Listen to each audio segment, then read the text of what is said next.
तो ये मसला बहुत साफ है और इसमें जो ममता शर्मा सवाल पूछ रहे हैं वो भी अपनी जगह पर वाजिब है कि अगर कहीं पर केस दर्ज हुआ है तो फिर फोन सामाजिक कार्यकर्ता को क्यों किया जा रहा है। उन अधिकारियों से बात कीजिए, क्या वहां पर सबूत सामने आए हैं वो बात कीजिए, और वहां पर बात कीजिए जहां पर असल में घटना घटी है, वहां के स्थानीय लोग क्या बातें कर रहे हैं और क्या बता रहे हैं। ये फोन ममता शर्मा को आखिर एक मंत्री ने क्यों किया, और इसी पर चर्चा करने के लिए हमारे साथ खुद ममता शर्मा इस वक्त मौजूद है, सामाजिक कार्यकर्ता हैं। हमारे साथ सच्चिदानंद उपासने मौजूद हैं, प्रवक्ता हैं छत्तीसगढ़ भारतीय जनता पार्टी के, और आरपी सिंह जी इस वक्त हमारे साथ मौजूद हैं, प्रवक्ता हैं छत्तीसगढ़ कांग्रेस के। बहुत बहुत स्वागत है आप सभी का। और सबसे पहला सवाल ममता शर्मा जी, मैं आपसे यही जानना चाहता हूं कि इस ऑडियो क्लिपिंग के आधार पर जो हमने सुना है उसमें कहीं धमकी का जिक्र नहीं है, आपको धमकाते हुए या जान से मारने का जैसा आपने कहा है, इस तरह की कोई बात नहीं है। देखिए, ये तो फोन था जो उनका 4 तारीख की रात 8:45 बजे के करीब आया था। लेकिन दूसरे दिन सुबह जब हमारा पेपर, जहाँ पे 6 पेपर आते हैं, दरवाजे के बाजू में ही पड़ा होता है, वहां पर एक पत्थर पे एक कागज लिपटा हुआ था जिसको मेरे पति ने उठाया, और जब उसको हमने खोल के पढ़ा तो उस पे धमकी थी कि आप बड़ी सामाजिक कार्यकर्ता बन गई हैं और इस तरह से प्रेस वार्ता ले रही है, और आपको पता नहीं है कि किस दिन आप घर से निकलेंगी तो वापस पहुंचेंगे भी कि नहीं। तो ये अगर हादसा लगातार हो रहा है और वहां के थानेदार मेरे को फोन करता है कि आरोपी आपसे मिलने आए क्या, वो तो आयोग चले गए हैं, अभी इसलिए हमने इस पे गिरफ्तारी नहीं की, और भैया लाल बोलते हैं कि आप इस पे क्या कर रहे हो। उसका बाप एक नंबर का भ्रष्ट है उन लड़कियों का, और वो अपनी लड़की और पत्नी को कहीं भी खड़ा करा के कुछ भी कर देगा। एक संसदीय पद पे बैठे हुए मंत्री का क्या ऐसा जो शब्द है उसका प्रयोग शोभनीय है। ये बहुत ही मतलब उत्पटांग सा एक मुझे लगा कि हम एक तो पीड़ितों के साथ हैं। मंत्री जी के पास जो दोनों बच्चियां पहले गई थी, कायदे से मंत्री जी को उनका पक्ष सुन करके सहानुभूतिपूर्वक अधिकारियों को बात रखनी चाहिए थी। उन्होंने उनको कह दिया कि आप एसपी और आईजी के पास जाइए, मैं कुछ नहीं कर सकता। और जब आरोपियों की अग्रिम जमानत खारिज हो जाती है तब वो उसमें इन्वॉल्व हो जाते हैं कि मैं इससे कुछ करूंगा। तो ये एक बड़ी ताज्जुब की ये बड़ा पॉइंट है, ये बड़ा पॉइंट है कि इसमें इन्वॉल्व आखिर क्यों हो रहे हैं। आपकी विधानसभा का मसला है, आप विधायक हैं, आपके लिए दोनों पक्ष बराबर होने चाहिए, बाकी काम कानून करेगा। सच्चिदानंद उपासने जी, एक मंत्री एक केस में इस तरह से इन्वॉल्व हो रहे हैं, आपको अगर फोन करना है तो आप अपने अधिकारियों को कीजिए, और जो आपके अधिकार क्षेत्र के मसले हैं उनको समझिए, सुलझाइए। और शायद वही अब तक हो रहा था, इस वजह से पहले रिपोर्ट भी दर्ज नहीं हुई, और जब किसी दखलंदाजी की वजह से रिपोर्ट दर्ज हुई तब आप फोन करके ये बताने की कोशिश करते हैं कि कौन सही है कौन गलत। अदालत हो गए हैं क्या आप?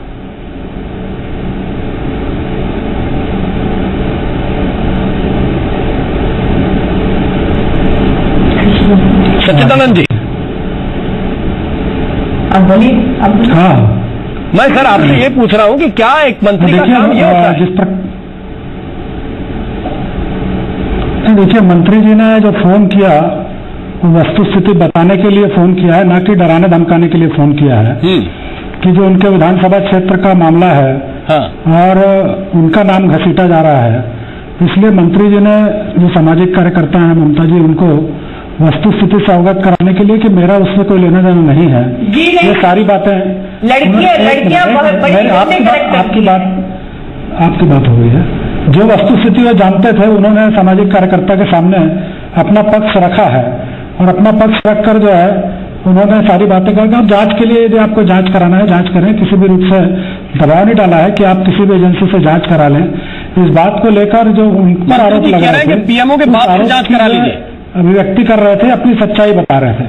मंत्री जी कह रहे हैं पीएमओ के बाप से जांच करा लीजिए, ये भाषा है उनकी।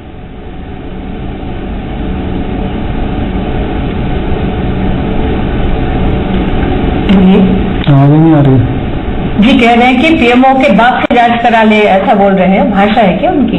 नहीं, भाषा संयमित होना चाहिए निश्चित रूप से, कि भाषा जो है वो संयमित होना चाहिए। और जो बात की उन्होंने जांच की, तो जांच कराने के लिए उन्होंने स्वतंत्र है कहा है कि आप किससे भी जांच करा लें। मैं फिर यही पूछना चाहता हूं, और आरपी सिंह जी ये सवाल आपसे है, संभवतः सच्चिदानंद जी को ठीक आवाज नहीं मिल रही है, लेकिन सवाल ये है कि अगर जांच कराना है तो ममता शर्मा कौन होती है जांच कराने के लिए? आपके पास पूरा प्रशासनिक अमला है, आपके पास पुलिस है, आपके अधिकारी हैं, जांच ममता शर्मा कराएंगे कि मंत्री जी कराएंगे? दूध का दूध पानी का पानी हो जाएगा। आप एक सामाजिक कार्यकर्ता को बता रहे हैं कि आप जांच करा लीजिए, आप अपनी जांच टीम भेज दीजिए। अरे हमारे पास थोड़ी किसी सामाजिक कार्यकर्ता के पास इतना बड़ा दलबल होता है कि वो जगह जगह एसआईटी भेजता फिरे। राम मोहन जी, सबसे पहले तो मैं आपको ये बताना चाहूं और आपके माध्यम से आपके दर्शकों को, प्रदेश की जनता को, ये भैयालाल राजवाड़े जी का चरित्र क्या है और इस सरकार का चरित्र क्या है।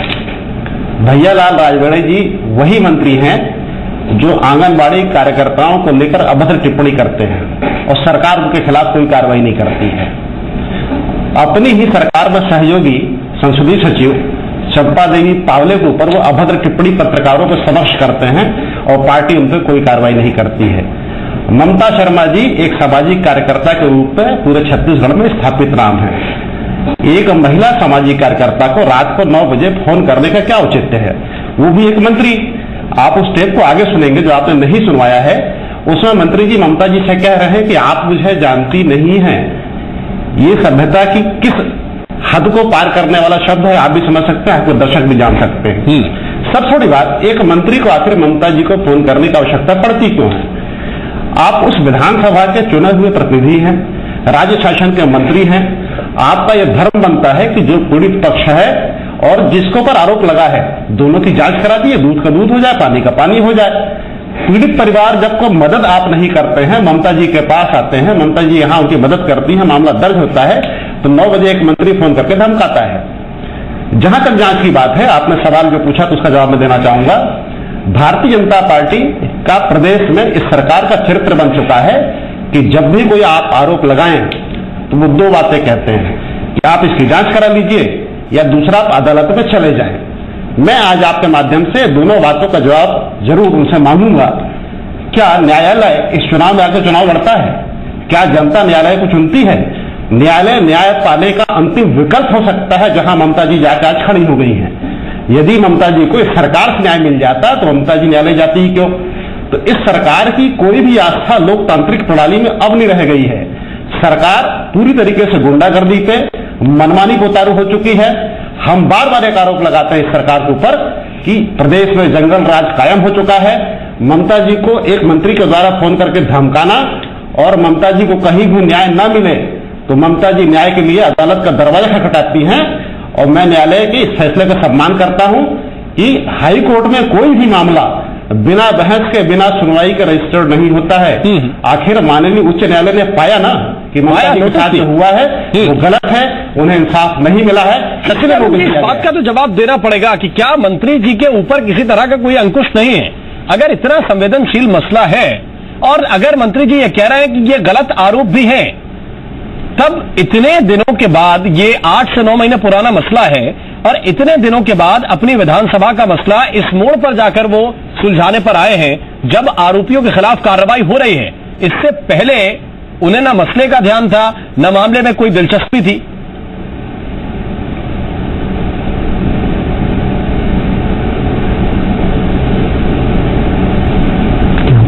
सुचान जी, आवाज मिल रही है आपको? नहीं था 9 महीने तक जब इतना संवेदनशील नहीं, आपकी आवाज बराबर नहीं मिल रही है, कट रही है जी। मैं यही पूछ रहा हूं कि क्या कोई अंकुश है मंत्री जी के ऊपर या फिर इसी तरह से काम करते जाएंगे? आप सवाल दोहरा दीजिए। हाँ, कोई अंकुश है मंत्री जी के ऊपर? नहीं, मंत्री जी पर पूरा शासन का अंकुश है। जब बात संज्ञान में आती है तभी कार्यवाही की बात होती है। जिस समय ये बात उनके ध्यान में आई, संज्ञान में आई, तो उस समय उन्होंने फोन किया और ये कहा भी रहा है कि कार्रवाई होना चाहिए, दोषी के खिलाफ कार्रवाई का मैं पक्षधर हूँ। इस बात की वो स्वयं स्वीकारोक्ति सार्वजनिक रूप से उस फोन पर भी जो इन्होंने टेप किया है उसमें भी कह रहे हैं कि जो दोषी है उसके खिलाफ मैं चाहता हूँ कि कार्रवाई हो।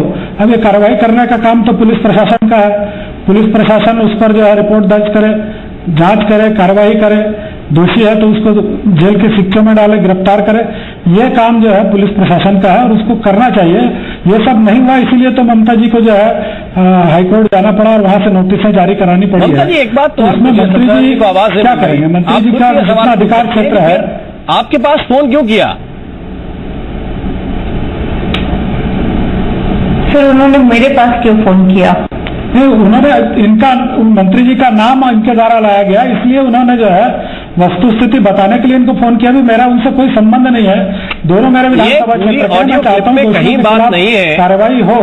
और बात ऑडियो क्लिप में कहीं बात नहीं है कि उन्होंने ये क्लैरिफाई करने के लिए फोन किया हो कि भैयालाल रजवाड़े का इस केस से कोई संबंध नहीं है, उनका नाम क्यों उछाला जा रहा है। ऐसी कोई बात इस ऑडियो क्लिप में सामने नहीं है, बल्कि वो तो इस बात का सर्टिफिकेट देने की कोशिश लगातार कर रहे हैं कि जिन लोगों पर आरोप है वो ठीक लोग हैं, जो लोग आरोप लगा रहे हैं वो भ्रष्ट लोग हैं, और उन्होंने जबरन अपनी बच्चियों को, लड़कियों को खड़ा करके ये केस लगवाया है। आपको ये जानकारी होनी चाहिए, ये बार बार वो ममता शर्मा को बताने की कोशिश कर रहे हैं। यहां पे एक बहुत छोटा सा ब्रेक ले रहे हैं, ब्रेक के बाद हम तुरंत हाजिर होते हैं और ये जरूर हम शासन से पूछेंगे, सरकार से पूछेंगे कि क्या एक मंत्री का रवैया इस तरह का होना चाहिए। छोटा सा ब्रेक, तुरंत हाजिर हो रहे हैं।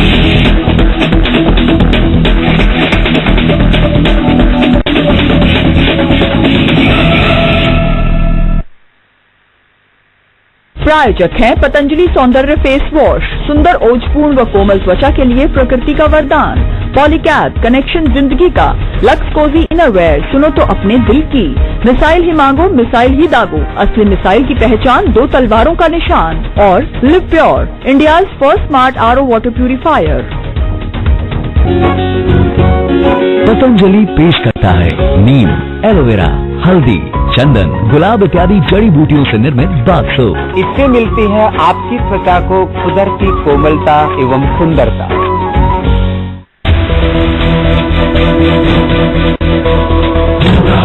अब हुआ पूरा वसूल। तो बच्चों आज के लिए इतना बस। पूरा पढ़ाइए ना मैम। और जब बात खेती की हो, ये करे पूरा दम वसूल। बलवान फोर्स का बलवान, जिसकी टेक्नोलॉजी इतनी बेहतरीन जो करे पूरा दम वसूल। एक भी एचपी न जाए फिजूल, ज्यादा उगाए, ज्यादा कमाए, ज्यादा बचाए, पूरा दम वसूल। फोर्स का बलवान। बाबूजी जरा सुनना, अघोषित आए हैं तो संभलना। हाँ, टाइम बॉम्ब है ये, फटने से पहले इसे रोकना। बाबूजी जरा सुनना।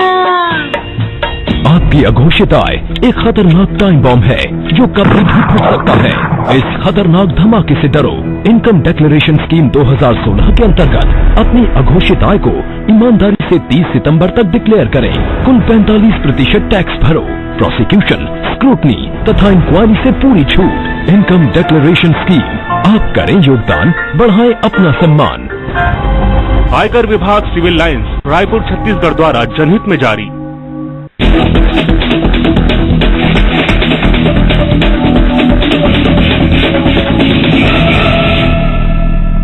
ब्रेक के बाद स्वागत है आपका। हम लगातार इसी बात पर चर्चा कर रहे हैं कि एक मंत्री एक केस में इतनी दिलचस्पी आखिर क्यों ले रहे हैं। ममता शर्मा जी, मैं आपसे यही समझना चाहता हूं कि आपको इस पूरे मसले पर क्या लगा, क्यों इतनी दिलचस्पी है भैयालाल रजवाड़े की इस केस में?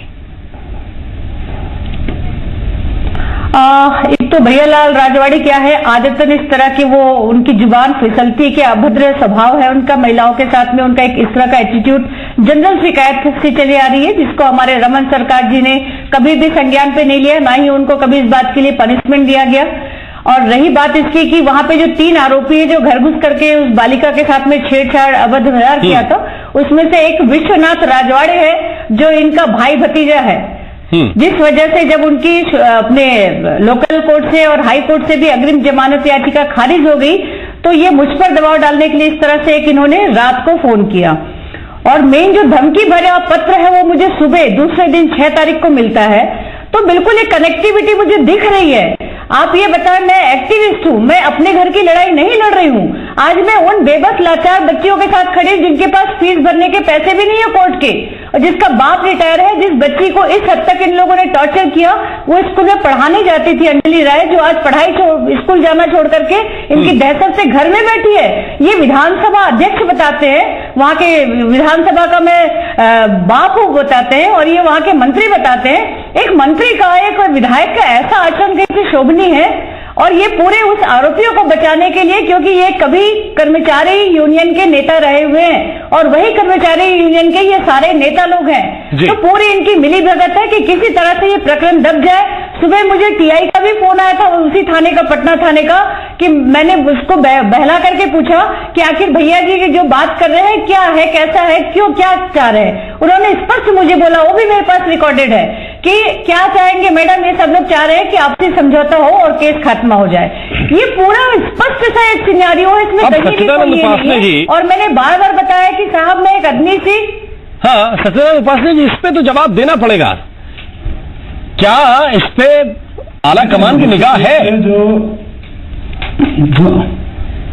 जो निश्चित रूप से दोषी हैं उनको दंडित करना चाहिए और मंत्री जी को भी उनके बचाव में किसी प्रकार की बातें नहीं करना चाहिए। आरोपी हैं तो आरोपी को दंड मिले, उसके खिलाफ एफआईआर हो। जहां तक अपने ऊपर आरोप लगा है उसकी वस्तुस्थिति बताना ये बात अलग है, लेकिन दोषी के बारे में, जिसने अपराध किया उसके बारे में किसी प्रकार की, या पीड़िता के बारे में किसी प्रकार की बात करना, ये निश्चित रूप से ये पुलिस का काम है कि पुलिस जांच करेगी और यदि जो भी तथ्य पुलिस के सामने आएंगे पुलिस कार्रवाई करेगी। मंत्री जी को उस पर जो है टिप्पणी करने का कोई नैतिक अधिकार नहीं है मेरे हिसाब से। तो अपने पर कोई आरोप लगता है तो वो बोल सकते हैं कि भाई मैंने उस पर कोई हस्तक्षेप नहीं किया, मैंने कोई दबाव नहीं डाला। ये खुलकर सामने आ गया, कर रहे हैं पर्दे के पीछे था तो उसको बताना चाहिए। खुलकर सामने आ गया कि उनका हस्तक्षेप है। इसके बाद क्या उनके ऊपर किसी तरह की कार्रवाई होगी? अब कुछ पर्दे के पीछे बचा है क्या, आपको लगता है ऐसा? हाँ, नहीं, निश्चित रूप से उनका फोन करना, जिस बात को लेकर फोन पर किसी का बचाव करना या किसी के बारे में टिप्पणी करना, ये तो निश्चित, जहां तक अपने बचाव की बात होती कि मैं इसमें नहीं हूं, ये बात कहकर वो समाप्त कर देते। लेकिन दूसरी बातें जो कही गई है, यदि वास्तव में शुरू ही नहीं किया, आप जिक्र कर रहे हैं कि वो अपने बचाव के लिए, या ये बताते ममता शर्मा को कि उनकी कोई दखलंदाजी नहीं है, जो आपने किया वो ठीक है, अप्रिशिएबल है, तो फिर केस ही कुछ उल्टा होता। हम खबर ही दूसरे एंगल पर इसको चला रहे होते। फिलहाल बहुत बहुत धन्यवाद, बहुत बहुत शुक्रिया आप सभी मेहमानों का हमारे साथ इस चर्चा में शरीक होने के लिए। और उम्मीद यही है कि इस तरह से मंत्रियों का एक तो बर्ताव होना नहीं चाहिए, और अगर है तो फिर आला कमान को इस पर निगाह रखने की जरूरत है। मुख्यमंत्री को इस पर सोचने की जरूरत है कि उनकी कैबिनेट में किस तरह के लोग बैठे हुए हैं। वक्त एक छोटे से ब्रेक का तुरंत हासिल हो रहे हैं, आपकी आवाज अभी जारी है।